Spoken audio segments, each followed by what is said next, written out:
This channel does not promote any violent, harmful, or illegal activities. All content provided by this channel is meant for an educational purpose only. আজ সবার নজর ছিল যেদিকে সেই কথাই বলবো, মানে নেতাজি ইন্ডোরের দিকে। চাকরিহারা শিক্ষকদের মুখ্যমন্ত্রী কি বার্তা দেন, লক্ষ্য ছিল তো সেটাই।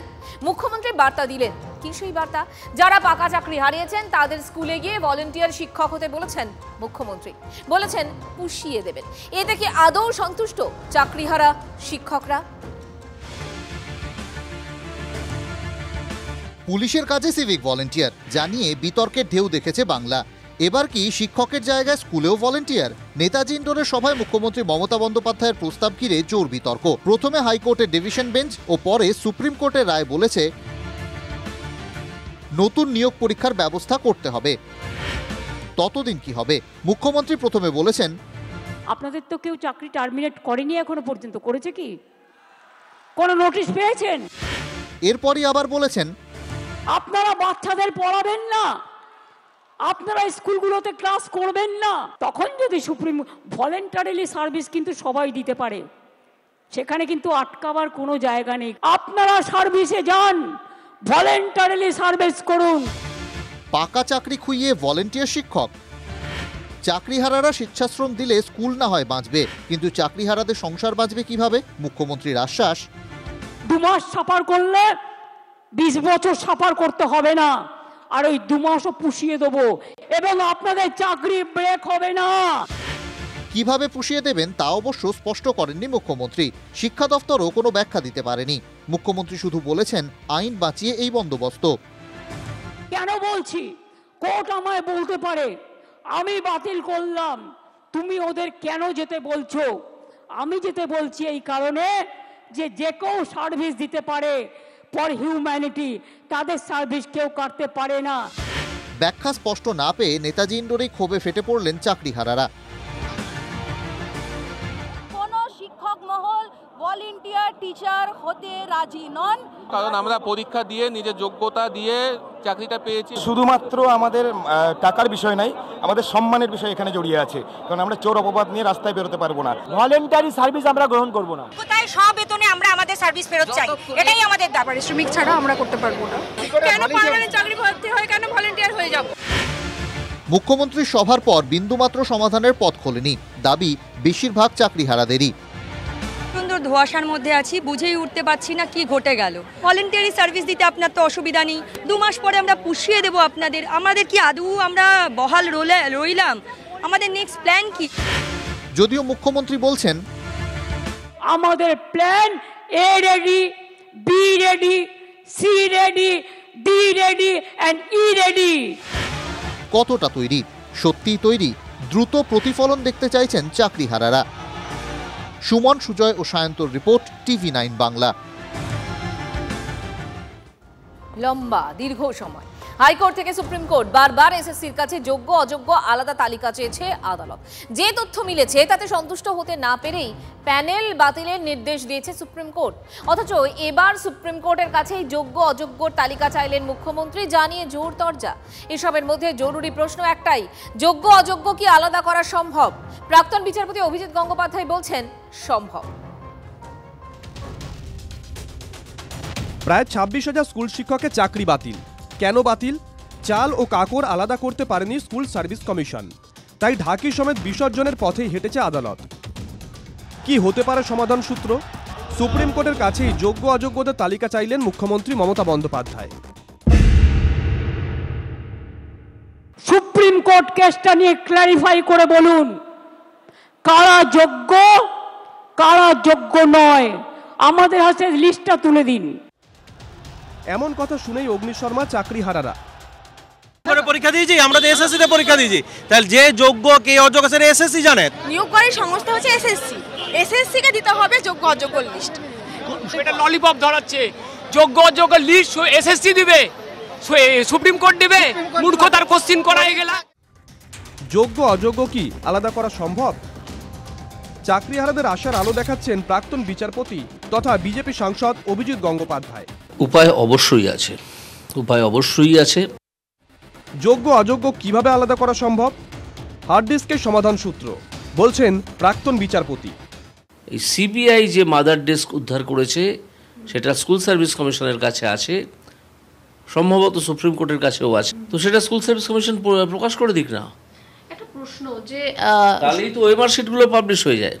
ওয়েমার শিট পাবলিশ হয়ে গেলেই বোঝা যাবে কে সাদা খাতা, কে ভুল উত্তর দিয়ে ঠিক নম্বর পাওয়া, আর কারা সত্যিকারের পরীক্ষা দিয়ে উপযুক্ত নম্বর পেয়েছে। দুধ কা দুধ পানি কা পানি হয়ে যাবে। অর্থাৎ আইনজ্ঞদের বল এসএসসির কোর্টে, চাকরিহারাদের আঙুলও এসএসসির দিকেই। যোগ্যদের একটি পৃথক লিস্ট প্রকাশ করুন, এত দুর্নীতি হয়েছে এটা স্পষ্ট। যোগ্য যদি লিস্টটা দিয়ে দেন তাহলে তো সমস্যাটা মিটে যায়। আমরা যতজন যোগ্য আছি তাদেরটা দিয়ে দিলেই তো কোর্ট মেনে নেবে। এসএসসি কি সিবিআইয়ের সঙ্গে বসে চাল কাকড় আলাদা করবে, যাতে যোগ্যরা চাকরি, মান সম্মান সবটাই ফিরে পান? যোগ্যদের রক্ষা করার জন্য আপনাকে হাইকোর্ট এবং সুপ্রিম কোর্ট 3 বছর সুযোগ দিয়েছিল, আপনি সেটা করেননি, আপনি অপরাধী। উনি সবসময় চেয়েছিলেন যে পুরো বিষয়টা যেন ঘেটে যায়, কোনোভাবে যেন চাল এবং কাকড় এই দুটোকে যেন আলাদা করা না যায়। আপনি সুপ্রিম কোর্টে যোগ্য তালিকাটা ফেলে দেন, তাহলে বাকি অযোগ্য দুধ আর জল আলাদা হয়ে যাবে। আমার আবেদন দিদির কাছে যে আপনি রাজনীতি আর করবেন না, এই বিষয়টা নিয়ে রাজনৈতিক অবস্থান নেবেন না। রাজনীতি এড়িয়ে সমাধান কি সম্ভব? সুমন, সুজয়, শ্রাবন্তীর রিপোর্ট, TV9 বাংলা। মামলায় জিততে ভাঙল ঘুম, স্কুল পড়ুয়ারাই ঢাল। যোগ্য শিক্ষকদের আপাতত স্কুলের চাকরিতে রেখে দেওয়ার পক্ষে সওয়াল মধ্যশিক্ষা পর্ষদের। আর এই সওয়াল করতে গিয়ে রাজ্যের স্কুলের বেআব্রু দশাই তুলে ধরল মধ্যশিক্ষা পর্ষদ। চাকরি বাতিলের জেরে শিক্ষা ব্যবস্থা ভেঙে পড়ার আশঙ্কা মুখ্যমন্ত্রীর গলায়। নেতাজি ইন্ডোরের সভায় মমতা বন্দ্যোপাধ্যায় বলেছেন, আমরা এটাও জানতে চাইব, শিক্ষা ব্যবস্থাকে ভেঙে দেওয়ার অধিকার তো কারো নেই। শিক্ষক না হলে আমার শিক্ষা ক্ষেত্রটাই টোটাল কোলাপস করে যাবে, বাচ্চারা পড়াশোনা করতে পারবে না। অনেকে খাতা দেখছেন, তারা খাতা দেখতে পাচ্ছে না। শীর্ষ আদালতের রায়ের উপর স্পষ্ট নির্দেশ এবং সংশোধনী চেয়ে সোমবারই আপিল করেছে মধ্যশিক্ষা পর্ষদ। স্কুল ছাত্রদের ঢাল করেই সুপ্রিম কোর্টে আবেদন মধ্যশিক্ষা পর্ষদের। স্কুল চলবে না এই যুক্তিতে যোগ্যদের আপাতত চাকরিতে রেখে দেওয়া সওয়াল পর্ষদের। বর্তমান শিক্ষাবর্ষ বা নতুন নিয়োগ পর্যন্ত যোগ্যদের বহাল রাখার দাবি। 16টি স্কুলের বেআব্রু দশা উদাহরণ হিসেবে তুলে ধরেছে পর্ষদ। আর এই সওয়াল করতে গিয়ে রাজ্যে স্কুলের বেআব্রু দশাই তুলে ধরেছে মধ্যশিক্ষা পর্ষদ। সুপ্রিম কোর্টে করা আবেদনে মধ্যশিক্ষা পর্ষদ লিখেছে, রাষ্ট্রীয় মাধ্যমিক শিক্ষা অভিযানের নীতি অনুযায়ী ছাত্র শিক্ষক অনুপাত 30:1 হওয়া উচিত। এই মুহূর্তে রাজ্যে ছাত্র শিক্ষক অনুপাত 52:1। রায় কার্যকর হলে ছাত্র শিক্ষক অনুপাত হবে 58:1। অর্থাৎ কর্মরত শিক্ষক শিক্ষাকর্মীর ওপর চাপ বাড়বে, লাটে উঠবে পড়াশোনা। পর্ষদের আবেদনের পর প্রশ্ন উঠছে, রাষ্ট্রীয় মাধ্যমিক শিক্ষা অভিযানের নীতির কথা এতদিনে মনে পড়ল পর্ষদের? শিক্ষা দফতর কি এই শোচনীয় পরিস্থিতির কথা জানে না? একে নিয়োগ নেই, তার উপর উচ্চশ্রী বদলিতে দুর্নীতির অভিযোগ। সব মিলিয়ে গ্রামের স্কুলের টিচার্স রুম প্রায় খালি হওয়ার জোগাড়। কড়া রায় না এলে এই ঘুমটাও কি ভাঙত? নেতাজি ইন্ডোরে মুখ্যমন্ত্রীর সামনেই চাকরিহারা শিক্ষক শিক্ষিকারা বলেছেন, আমাদের স্কুলগুলো কি অপরাধ করেছে? আমাদের স্কুলের বাচ্চাগুলো, আমি আমার সাবজেক্টের একজন মাত্র টিচার, এইরকম সিঙ্গেল সাবজেক্টের টিচার এখানে অনেক আছে। আজকে সেই স্টুডেন্টগুলোর কি হবে? পশ্চিমবঙ্গের এই 10 কোটির কাছাকাছি মানুষ, তাদের শিক্ষার, তাদের ভবিষ্যৎ প্রজন্ম, 10খানা প্রজন্মকে আপনি সম্পূর্ণভাবে বিকলাঙ্গ করে দিলেন, শিক্ষাগতভাবে আপনি বিকলাঙ্গ করে দিলেন মাননীয় মুখ্যমন্ত্রী। বিকাশ ভবন কি কিছুই জানতো না এতদিন? নাকি স্কুলের বিকাশ শিক্ষা দফতরের জরুরি তালিকাতেই ছিল না? শ্রাবন্তী ও সুমনের রিপোর্ট, TV9 বাংলা। ইনডোর আউটডোরে যোগ্য অযোগ্য যুদ্ধ। রেশ পড়ল সভার মধ্যেও মুখ্যমন্ত্রীর বক্তব্য রাখার মাঝেই চাকরিহারাদের কাছ থেকে উড়ে এলো প্রতিবাদ। রাজ্য সরকারের প্রস্তাব মানতে নারাজ চাকরিহারারা বৈঠকের পর নেতাজি ইনডোরের বাইরে যেন ক্ষোভের বিস্ফোরণ ঘটল।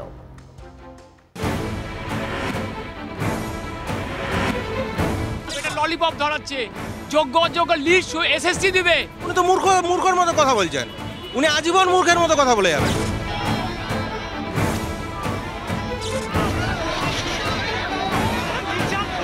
চাকরিহারাদের বিক্ষোভে সোমবার সকাল থেকে উত্তাল হয়ে ওঠে নেতাজি ইন্ডোর।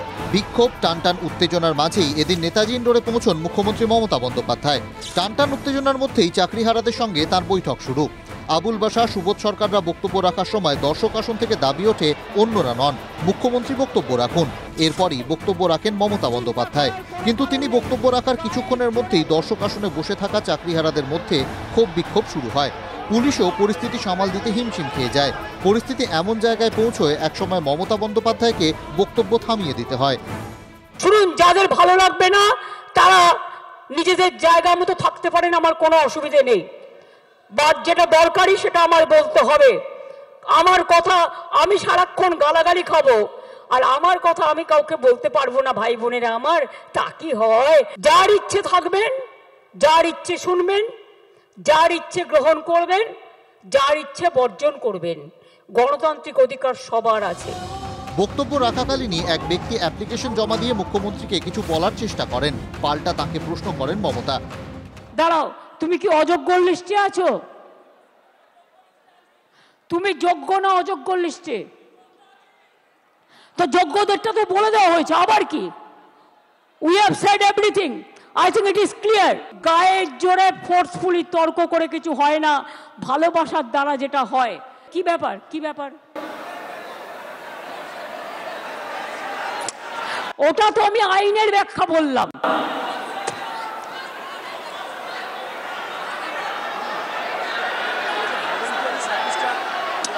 আরে ভলেন্টারিলি বলছি না, শুনুন, আমি কোর্টের ভাষা বলছি। একই প্রশ্ন না করার কথা বলতে হয় মুখ্যমন্ত্রীকে। আপনাদের কাজ তো করতে পারেন, কে বাধা দিয়েছে? আপনাদের তো গভর্নমেন্ট থেকে টার্মিনেট লেটার দেয়নি। তো why you are asking? Don't repeat this question না, এটা আপনার মাইনাস হতে পারে। বুদ্ধি খরচ করুন। কিন্তু স্টেডিয়ামের ভেতরে পরিস্থিতি ক্রমশ উত্তপ্ত হয়ে ওঠে।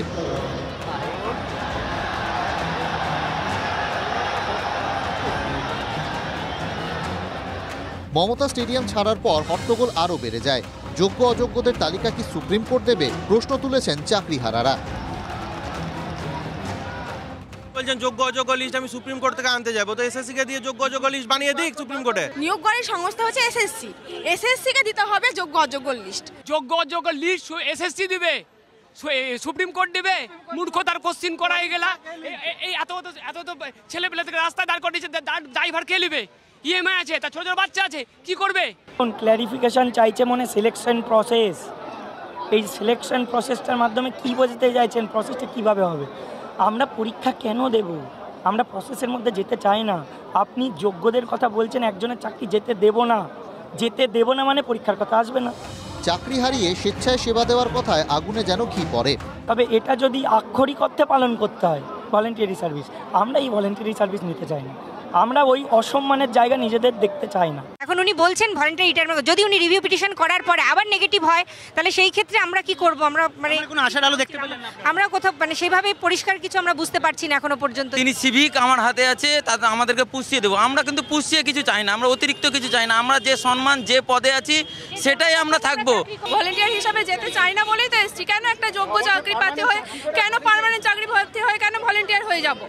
কিসের জন্য? আইনি যেটা বলছে যে মিরর ইমেজটা দেওয়ার জন্য, সেটার কথাই তো উনি একবারও বললেন না। 3 মাসের মধ্যে রিভিউ ডেট পেরিয়ে গেলে উনি আবার কি করবেন? উনি কি হাতে লিখে রায়টা চেঞ্জ করে দেবেন? উনাকে রিভিউর পর আইনি প্রক্রিয়ায় কি করতে পারে সেটা উনাকে করতে হবে আগে। যদি এটাই বলেন যে যোগ্যদেরটা দেখে নি, অযোগ্যদেরটা পরে দেখব, তাহলে উনি আসলে সবাইকে হাতে রাখার চেষ্টা করলেন, এটা আমার ব্যক্তিগতভাবে মনে হলো। তবে কি চাকরিহারারা রাজ্য সরকারের ওপর আস্থা রাখতে পারছেন না? এদিনের বৈঠক নিষ্ফলা বলেই মনে করছে শিক্ষা মহলের একাংশ। Bureau report, TV9 Bangla. বৈঠকের আগেই তুলকালাম ইন্ডোরে ঢোকার পাস নিয়ে ধুমধুমার পরিস্থিতি। চাকরিহারাদের একাংশের অভিযোগ চক্রান্ত করে পাস দেওয়া হয়নি, ভিতরে ঢোকানো হয়েছে অযোগ্যদের।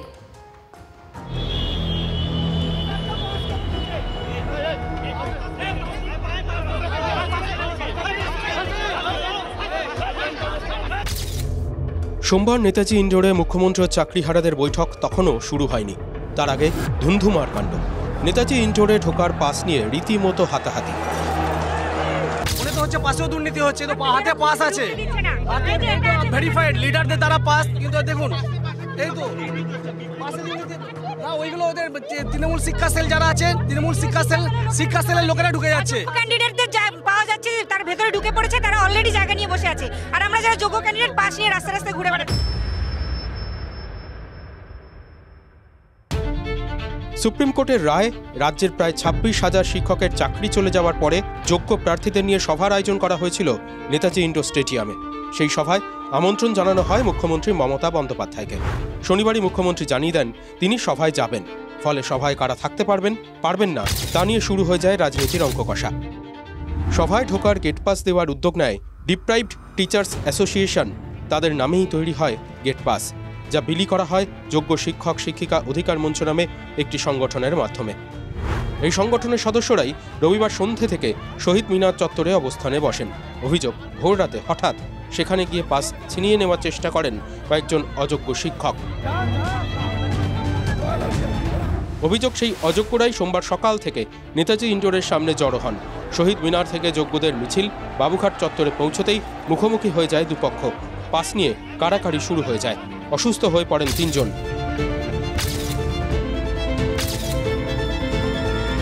সব ডকুমেন্টস নিয়ে ঘুরছি, কোথায় ঘুরবো, কাকে দেখাবো, কি অবস্থা করেছে আমাদের এটা। এরই মধ্যে পাস ছিনতাইকারী এক যুবককে ধাওয়া করে ধরে ফেলে পুলিশ। সব আছে ডকুমেন্টস, সব আছে। আশিস দা দিল তোর ওইখানে না ওই মার্কশিট দেখি, তোর ওই মার্কশিট দেখি, ওই মারা আছে তো, তোর ওই মার্কশিট দেখি, ওই মার্কশিট দেখি, মোবাইল আছে, ওইটি দেখিব, ও মোবাইল দেখাও, ওইটি দেখিব, পাঁচটা নিয়ে নিল, আমার পাঁচটা নিয়ে নিল, আমার পাঁচটা নিয়ে নিল। তৃণমূলের মুখপত্র জাগো বাংলাতেও এই পাস দেওয়ার কথা জানানো হয়েছিল। মোট 12,000 জনকে কুপন দেওয়া হয়েছে বলে দাবি করা হয়। অথচ যোগ্য শিক্ষক শিক্ষিকা বা শিক্ষাকর্মী আমন্ত্রিত ছিলেন 7,140 জন। বেশ কয়েকজনকে নিযুক্ত করা হয়েছিল স্বেচ্ছাসেবক হিসেবে। তাহলে 12,000-এর মধ্যে বাকি পাস কোথায় গেল? তাহলে কি এভাবেই অযোগ্যদেরও ঢোকানো হলো বৈঠকে? সেই প্রশ্ন উঠতে শুরু করে। বিজেপির অভিযোগ, তৃণমূলের পার্টি অফিস থেকে বিলি হয়েছে পাস। আরে ওরে 12-14 হাজার লোক ধরে 7,000 কার্ড দিয়েছে। কাদাপাড়ায় তৃণমূল অফিস থেকে কার্ড দেওয়া হয়েছে। এগুলো করে এই বালির বাঁধ দিয়ে মমতা বন্দ্যোপাধ্যায় এবং তার ফ্যামিলির, তার সরকারের চুরি আটকানো যাবে না। পাস নিয়ে নেতাজি ইন্ডোরের বাইরে যখন তুলকালাম চলছে, তার মাঝে শুরু হয়ে যায় ভেতরে বৈঠক। যদিও সভার অধিকাংশ আসন ছিল ফাঁকা। চাল থেকে কাঁকড় আলাদা কিভাবে হবে জানা নেই, কিন্তু নেতাজি ইন্ডোরের সভা থেকে অযোগ্য শিক্ষকদের বার্তা দিয়ে দিয়েছেন মুখ্যমন্ত্রী মমতা বন্দ্যোপাধ্যায়।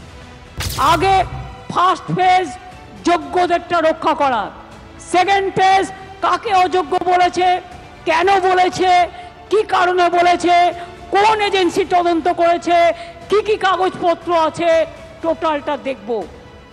তারপরে তাদের নিয়ে আমি আলাদা করে মিটিং করে আমাদের কথা বলবো। সায়ন্ত, সুমন, সুজয়ের রিপোর্ট, TV9 বাংলা। চাকরি বাতিল ইস্যুতে বিজেপির যুব মোর্চারও বিক্ষোভ আজ। বিজেপির কালীঘাট চলো অভিযানে দফায় দফায় উত্তেজনা। বিক্ষোভ শুরুর আগেই উত্তেজনা, ধরপাকড়, লকেট চট্টোপাধ্যায়কে আটক পুলিশের। পোর্ট ট্রাস্টের ভিতরে জোর করে ঢোকার চেষ্টার অভিযোগ পুলিশের বিরুদ্ধে। পোর্ট ট্রাস্ট চত্বর থেকেই যুব মোর্চার সদস্যদের গ্রেফতার করে পুলিশ। পরে এক্সাইড মোড়েও তুলকালাম। এবার সাংবাদিকদেরও হেনস্থা। TV9 বাংলার সাংবাদিকের কলারে হাত পুলিশের।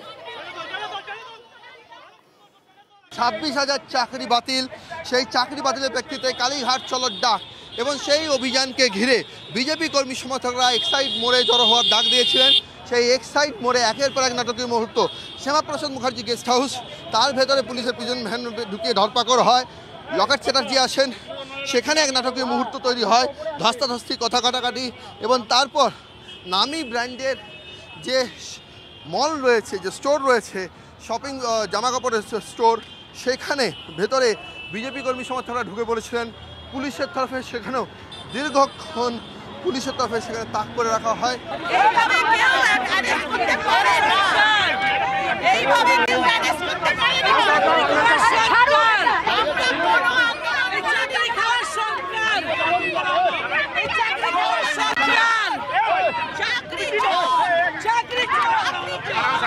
শেষ পর্যন্ত একজোট বেঁধে বিজেপি যুব মোর্চার কর্মী সমর্থকরা তারা এক্সাইড মোড়ে বেরিয়ে এসছেন। তারা কি বলছেন?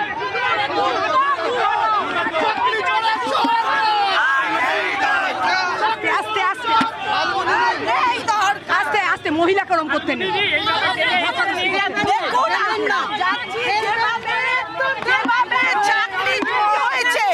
যেভাবে ছেলেদের ভবিষ্যৎ নষ্ট হয়েছে, আমরা তার জন্যই আমরা আন্দোলন